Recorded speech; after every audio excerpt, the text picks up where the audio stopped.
Meu nome é Sara e esse canal é o Entre Linhas e Consciência. Um canal que foi desenvolvido para que a gente possa fazer algumas leituras breves e refletir um pouco sobre elas, porque nesse corre-corre do nosso dia a dia, às vezes a gente não consegue nem parar 10 minutinhos para fazer uma leitura.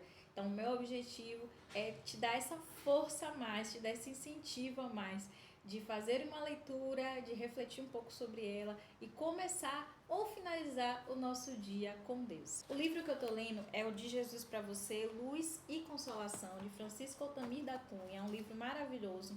Temos outros vídeos aqui no canal falando sobre ele e falando sobre as mensagens que ele tem. Hoje a gente vai ler o capítulo 35 do livro, A Importância da Dor no Processo Evolutivo. Se alguém quiser vir após mim, negue-se a si mesmo e tome a sua cruz e siga-me. Marcos capítulo 8, versículo 34. A dor, embora indesejável, exerce importante ação transformadora em nossas vidas. Algumas pessoas a ela submetem-se deliberadamente, no intuito de mais rapidamente progredirem. No entanto, necessitamos entender a dor para transformá-la, quando naturalmente se apresente em forma propulsora da nossa evolução, aceitando-a sem revolta, maleáveis à sua ação transformadora. Embora possa estar associada à lei de causa e efeito, que premia cada um de acordo com as suas obras, não é esta a sua única função. A dor é instrumento natural que desperta e educa o espírito em cumprimento à lei de evolução. Poderá também ser resultado da livre escolha de valorosos espíritos que se submetem a sacrifícios com o intuito de fazer progredir outros espíritos. É o caso de Jesus, né? A dor não fere somente os culpados. Em nosso mundo, o homem honrado sofre tanto quanto o mal, o que é explicável. Em primeiro lugar, a alma virtuosa é mais sensível, por ser mais adiantado o seu grau de evolução. Depois, estima muitas vezes e procura a dor, por lhe conhecer todo o valor.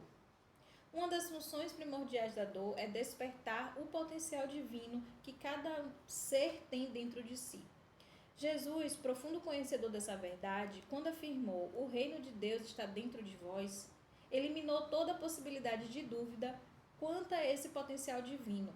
Contudo, quando afirmou "se alguém quiser vir após mim, negue-se a si mesmo e tome a sua cruz e siga-me", revelou que a conquista do reino de Deus, despertamento do potencial divino, não se realiza com facilidade ou imediatismo, sendo necessários renúncia, dor e sofrimento. É impossível realizarmos essa conquista enquanto não extrairmos de nós as raízes profundas dos vícios milenares que assimilamos no decorrer das existências. Essa ação causa sofrimento e dor, porque pelo tempo que cultivamos esses vícios, com eles nos identificamos e deles nos tornamos dependentes por força da ainda precária condição evolutiva. Sofre profundamente o egoísta quando se vê obrigado a compartilhar, exercitando a caridade. Intenso sofrimento experimenta o orgulhoso quando tem que ser humilde, reconhecendo seus erros. Tortura inimaginável experimenta o vaidoso quando é obrigado a reconhecer que existem outros dotados de idênticos ou superiores valores aos que ele detém. Todavia, se o egoísta, o orgulhoso ou o vaidoso resistem à mudança, mais intensa e repetida torna-se a dor, realizando a sua obra de educação e aperfeiçoamento. No reino dos irracionais, por não terem este livre-arbítrio, capacidade de escolher, a dor nunca poderá ser interpretada como resgate. A sua função é despertar o poder anímico ainda embrionário, fazendo surgir os primeiros rudimentos da consciência. A gente vê o animal, o cachorro, o gato, quando ele se fere em algo, ele ali retrocede, ele não vai mais se submeter àquele sofrimento. Ele não entende a dor não transforma, mas imputa a ele uma reação. Né? Isso é o princípio da compreensão da dor, né? No reino vegetal, apesar da presença da sensibilidade, não podemos afirmar que os seres sentem dor, mas sim que se submetem às dificuldades naturais do processo de evolução. A semente luta contra a ação do solo no processo de germinação e crescimento e transforma-se em árvore doadora, abençoada de sombra e fruto. Em relação aos inanimados, sem que possamos nos referir à sensibilidade ou dor, simbolicamente podemos afirmar que se submetem ao sacrifício da transformação para adquirir utilidade e valor. O diamante, na sua forma primitiva, seria desprezado. No entanto, sofre a ação do buril e transforma-se em joia de valor inestimável. O aço sofre a ação do fogo, torna-se maleável, tornando a forma necessária de utilidade e transformando-se em instrumento valioso, que favorece o progresso. Em todo o universo, a evolução é resultado de inevitável transformação. Contudo, cada espírito reagirá de acordo com o nível evolutivo conquistado. Alguns se revoltam e não aceitam a dor. Não assimilam o convite à renovação e até causam dor e sofrimento ao meio onde vivem, retornando assim ao plano espiritual mais comprometidos. A gente vê quantas pessoas se revoltam com o seu próprio sofrimento, quantas pessoas não aceitam a sua condição financeira, quantas pessoas elas não aceitam uma doença e muitas vezes elas se tornam agressivas, se tornam mais egoístas, se tornam mais orgulhosas e ferem muitas vezes as pessoas que estão ali até tentando ajudar a ela passar por aquele processo de sofrimento de uma forma mais amena. Mas a revolta delas é tão grande que, em vez de elas aprenderem com o sofrimento, elas voltam para a espiritualidade ainda mais comprometidas. Outros aceitam em silêncio. Não se rebelam, mas também não se transformam com a dor. Dessa forma, não acrescentam créditos que desfavoreçam a evolução. Em menor número, porém, existem os que aceitam a dor sem revolta e não se acomodam a uma atitude passiva.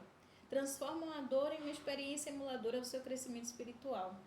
Apresentam-se como bom exemplo, influenciando positivamente o meio onde vivem. No meio espírita, entre tantos exemplos, lembramos-nos de Jerônimo Mendonça. Ele era tetraplégico, cego e sofria dores atrozes em todo o corpo. Em uma cama improvisada era conduzido a lugares estratégicos, onde oferecia seu bom humor, sua boa palavra e mensagens consoladoras. Quando um dia alguém compadecido do seu sofrimento falou-lhe: Jerônimo, a vida é muito dura, não é? Ele respondeu bem-humorado: a vida não é dura, nós é que somos moles. Tudo se resgata e repara pela dor. Havimos uma arte profunda nos processos que ela emprega para modelar a alma humana e, quando esta se transvia, reconduzi-la à ordem sublime das coisas. Leon Denis, em O Problema do Ser, do Destino e da Dor. Essa frase é de Leon Denis. Revela-se realmente uma arte profunda nos processos empregados pela dor. Seus recursos pedagógicos são variados e aplicados de acordo com a idiosincrasia daquele que a sofrerá. Em alguns, a dor física provoca um melhor resultado, conduzindo à transformação, harmonizando-se com as leis que regem a vida. Já em outros, a dor moral é mais eficaz. Ladeando com estes, encontram-se os que são resistentes à transformação, apesar dos recursos dolorosos, físicos ou morais, e que, no entanto, não resistem aos recursos indiretos que vitimam os entes amados.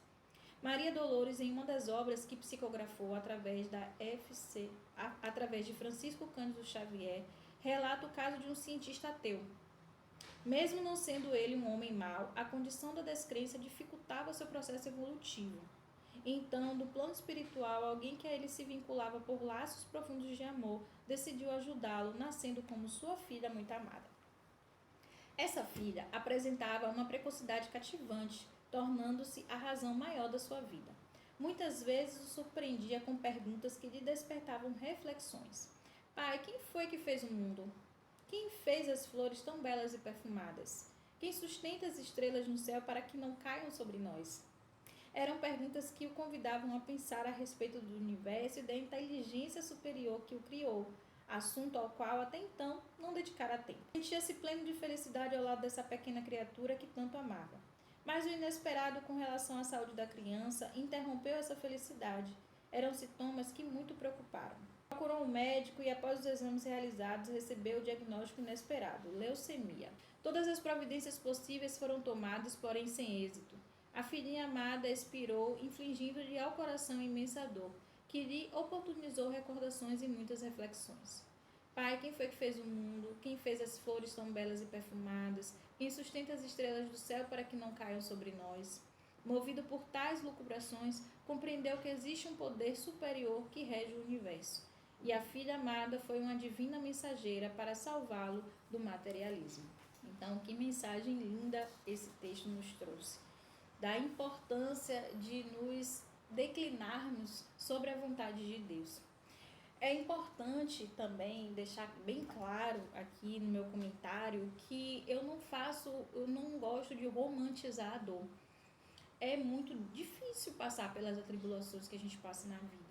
E às vezes a gente também fica cansado emocionalmente, psicologicamente e às vezes fisicamente das coisas que a gente passa aqui na Terra, porque muitas vezes as dores elas não vêm só psicologicamente, né? Elas também vêm fisicamente através de doenças, né? Através de vários contextos, de situações financeiras difíceis que nos traz até uma restrição alimentar, né?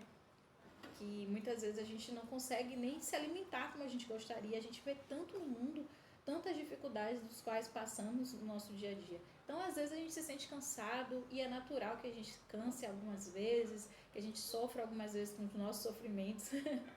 Mas é importante também a gente compreender que acima de tudo que a gente vive aqui na Terra existe Deus, né, que é o ser supremo que nos sustenta, que determina todas as coisas e o tempo de todas as coisas. Não vamos passar por esse mundo sem aprender tudo aquilo que precisamos aprender.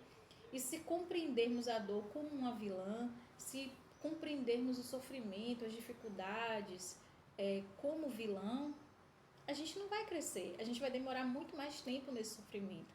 Então, se a gente pega todos os obstáculos que tem na nossa vida e usa eles como ferramentas para a gente se desenvolver, a gente ganha muito mais. Talvez pareça um pouco complexo esse pensamento, mas o texto ele nos traz referências da própria natureza. Então, se a gente pega uma pedra bruta, a gente jamais vai imaginar que se a gente lapidar, vai virar um diamante. E como é que a pedra bruta se torna um diamante? É muita pancada que ela toma para virar um diamante. Se a gente vê uma árvore frondosa, bonita, cheia de frutos, a gente não imagina aquela sementinha que brotou ali, que rompeu as capas, né? Todas as capas que a semente tem para poder crescer ali, infiltrando naquele terreno áspero, sólido, grosseiro, para daí sair uma pontinha de folha para crescer e se tornar a árvore frondosa. É um processo que muitas vezes demora até séculos, um século. Tem plantas que demoram muitos anos para poder crescer e se tornar adulta verdadeiramente, né? Então, tudo na natureza, ela passa pelo processo de dor, de sofrimento, de romper barreiras, de atravessar muitas dificuldades. Mas o importante é manter a consciência de que tudo vem... Se a gente conseguir manter na nossa consciência a ideia de que tudo vem a nosso favor, a gente se beneficia de tudo que tem na nossa vida, até do sofrimento e das dificuldades. Se a gente percebe as coisas como algoz do nosso adiantamento, então provavelmente todas as coisas que se interporem no nosso caminho vão ser acrescidas 10 vezes mais peso ao que elas realmente têm, porque temos a capacidade de aliviar o nosso sofrimento, como também de aumentar com a nossa própria mente. Então nós temos um poder, a gente foi criado à imagem e semelhança de Deus, então nós temos um poder muito grande dentro de nós. Jesus, em toda a caminhada dele, curou pessoas pela fé da pessoa, e em todo o tempo ele falou, quem te curou foi a sua fé. Então, quando a gente acredita que a gente vai alcançar os objetivos, quando a gente acredita verdadeiramente que Deus sabe de todas as coisas e até aquilo que hoje nos fere vai nos elevar ao potencial que a gente precisa para obter coisas maiores, então a gente se fortalece, a gente cria sabedoria, a gente desenvolve a nossa mente, a gente fortalece a nossa fé e a gente verdadeiramente alcança os nossos objetivos. Muitas vezes a gente sofre porque o nosso conceito de conquista é baseado em valores materiais. O nosso conceito de sucesso é baseado no que o homem materialista colocou como verdade. O sucesso é você alcançar bens materiais, é você alcançar destaques profissionais, é você ser visto, é você ter um corpo perfeito, é você ter o cabelo perfeito, é você... E esses valores, eles são transitórios porque eles estão contidos na Terra. Fora daqui da Terra, o que adianta você ter um corpo perfeito, cabelo perfeito, bens materiais? Não adianta de nada se você não tiver valores contidos em todas aquelas conquistas, valores morais, valores éticos, princípios. Então, que a gente possa relativizar esses bens materiais, esses valores materiais que a gente tanto quer ter, né, e tanto acha que é importante, para também pensar no que a gente pode conquistar de espiritual, porque é isso também que vai nos trazer a força que a gente precisa para superar as dificuldades, até as dificuldades para conquistar aquilo que a gente quer aqui na Terra, né, materialmente falando. Então, eu achei muito bonita essa mensagem, muito profunda, dá para ficar refletindo aqui sobre ela por todo o dia, mas eu vou passar agora a bola para você, para que você continue aí refletindo hoje, o que é que você tem feito para transformar todas essas adversidades em escada de desenvolvimento? Fica aí essa reflexão. Um grande beijo, um forte abraço e fica com Deus.